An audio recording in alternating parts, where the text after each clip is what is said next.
Hey y'all, it's your girl Jessica Shields with the Black Coin Collective. And in this episode of Locally Black Review, we will be traveling to San Bernardino, California. San Bernardino is located about 45 miles east of Los Angeles at the foothills of the San Bernardino National Forest.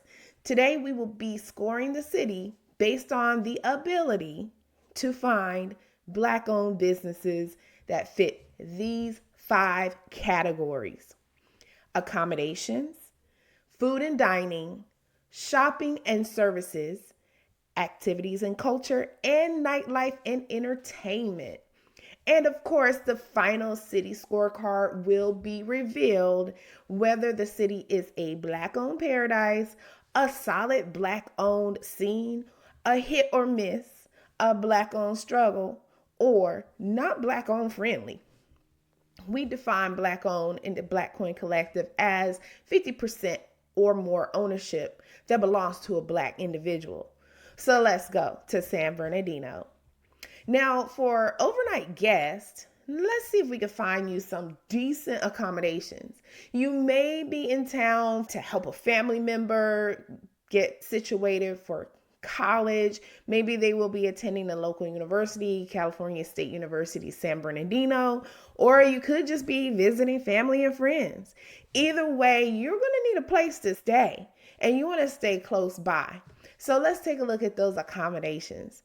Now, we did search high and low everywhere we could to find a Black-owned accommodation, whether it's a bed and breakfast, whether it's a hotel, something. But guess what? We found nothing. So the city of San Bernardino gets a score of a 1. That means there's no Black-owned places to stay. Now, if we did miss something and you know about a nice spot to stay in or stay overnight, comment below, let us know where we can find a decent Black-owned hotel, like I said, or a bed and breakfast, even possibly an Airbnb. It's kind of hard to tell which ones are Black-owned if someone is visiting the area, so hook us up. The next part of the criteria, number 2, is food and dining. Now, this should be easy. Like, we should be able to find something for breakfast, lunch, and dinner. So we did the research and we've got you covered. So if you're looking for a light breakfast, not anything that's too heavy, you can visit On the Spot. And the thing about them is that they're so close to the university. Customers often say that they have awesome protein shake options that taste good, which is important. And I like to say, contrary to popular belief that Black establishments are rude or we don't have the nature of caring for our customers well, let me tell you, On the Spot is known for their absolutely amazing staff. Respectful, friendly, and just overall awesome is what people say about them. Now, many people do recommend getting the protein waffle and the Cookie Monster shake. So again, this is a great breakfast option if you're in San Bernardino. Now, you're probably going to be a little hungry for lunch, right? You already had that protein, you got a good solid breakfast, but lunch rolls around. We're recommending Cafe Organics. Now, the thing is, it is vegan, but that does not stop the flavor from flowing.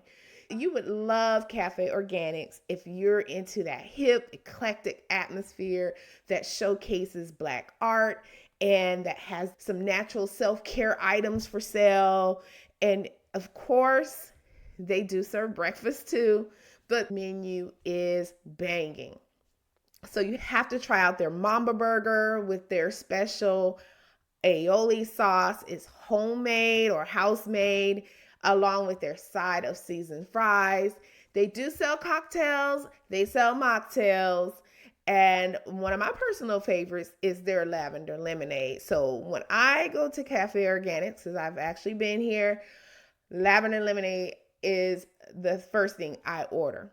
Now, if you do have a sweet tooth, they got you covered there too. They do have a chocolatey chocolate cake, and it melts right in your mouth. So you don't have to worry about if you have a dairy allergy or any type of allergies like that, because again, it is vegan, but it's also so delicious. Now, a good dinner spot later on in the evening is one that a lot of locals really love, and that's Chicken George Waffle House. You probably heard of Roscoe's. Well, this is not Roscoe's, but it's a very similar menu. They are definitely known for their chicken and waffles, of course. And like I said, they are a community favorite. Some of the customers say that the chicken is perfectly seasoned. It's cooked to that nice crisp, and it's just simply delicious. The waffles are fluffy and filling, and no, it's not your protein waffle, so you may be a little hungry later, but there's a variety of sides you can choose from if that waffle and the chicken does not fill you up. And the menu is pretty well rounded, of course, with your traditional greens and everything that we like to see on our Thanksgiving table, mac and cheese, everything, right? And the best part about this place is that you can actually go for any meal of the day. But I just wanted to make sure that you had a dinner option if you're in the San Bernardino area. Now, speaking of being in the area, there is a bonus. And you must stop by this place if you are in San Bernardino. It is the original Mommy Helen's. It is a bakery, and you can go get your desserts for the family. You can get desserts just for yourself to share for Thanksgiving, whatever it is, because they have the peach cobblers, the red velvet cakes, the pound cakes, all of those, the sweet potato pies, all the old school desserts that we love and that are the epitome of Black culture. And let me say, the original Mommy Helen's is a staple in the community. So, all right, for food and dining options, San Bernardino gets a score of 3. Some options, but not a full experience. They do have some options, but it's hard to find many options. So, a 3 in this area. Let's talk about their shopping and services. Speaking of shopping, I am wearing a sweatshirt from The Book Joint, and it says, if you can see this, reading is a social movement.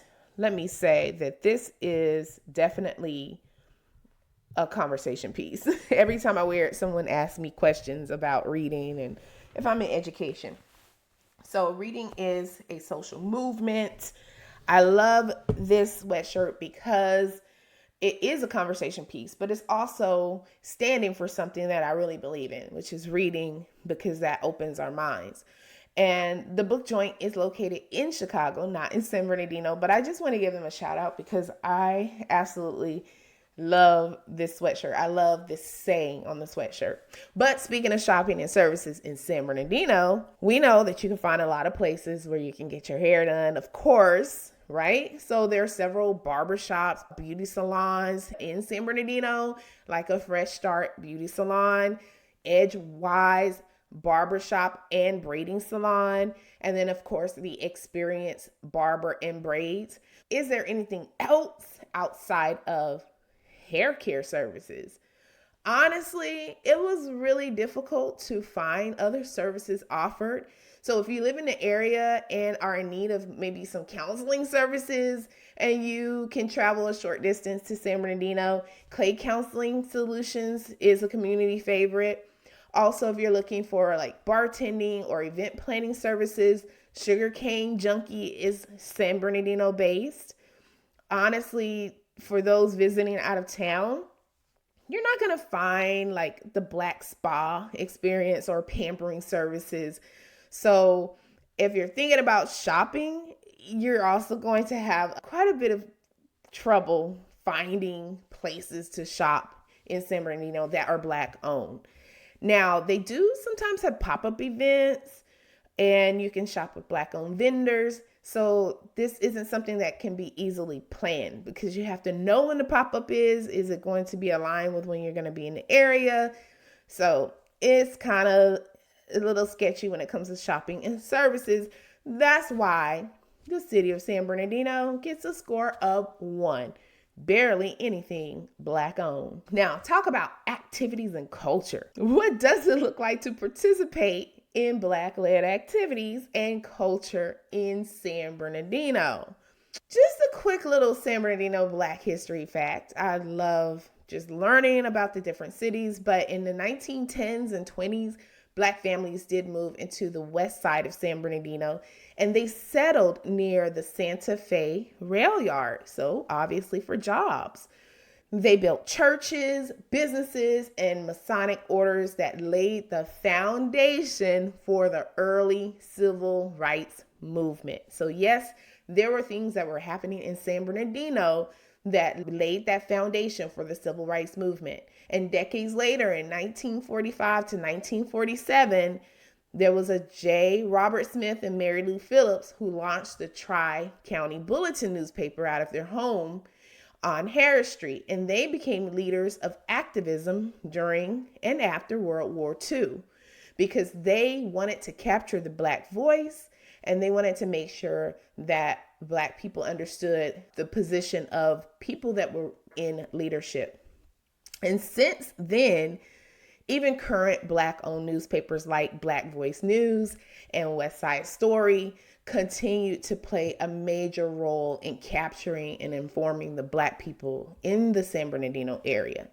Now, in terms of activities and cultural experiences that are available in the city, first, please understand that San Bernardino does not have a dedicated Black museum. Instead, they have a county museum. So San Bernardino County Museum, which is actually in Redlands, and the Victor Valley Museum in Apple Valley, California, have exhibits and programs that celebrate Black history and culture. And during the month of February, you can also support the local Black History Day Parade, which is in San Bernardino. And then you can also possibly catch the local school district's Natural Hair Day event, which is where I got these earrings, by the way. Now, you will likely have to go outside of the city to find other Black cultural events and activities. So these types of activities just really tend to be seasonal in the city. For activities and culture, the San Bernardino city gets a score of 3. It's limited, but there are some experiences that exist.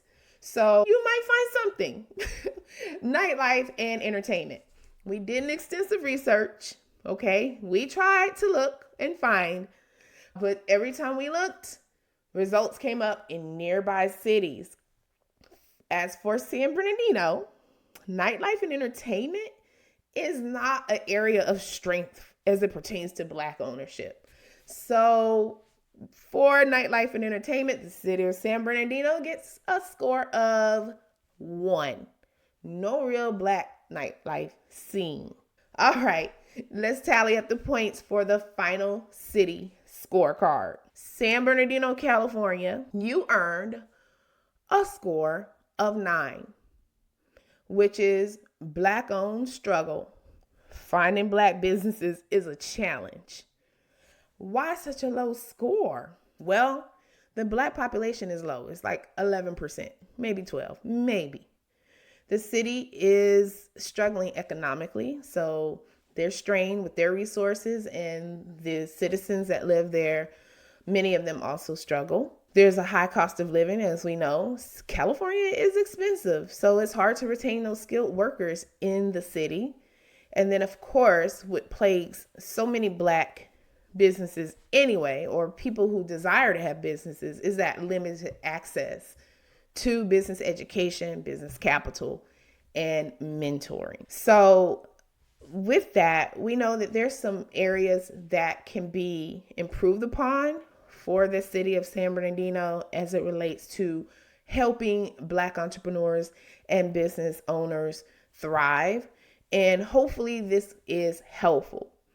But if you are still in search of Black-owned businesses, services, products, whatever it is that you want to do to support and put your money into Black pockets, Black community, remember, Black Coin Collective is here to help you find engage, and connect with Black-owned businesses across the nation.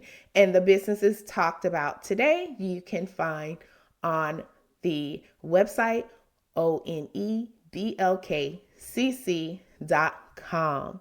Don't forget to like and subscribe to our channel. We're going to be traveling all across the nation, visiting cities to see how easy it is to find Black-owned businesses. Again, like and subscribe to our channel for more. If we missed something, drop it in the comments. See you next time. Stay Black.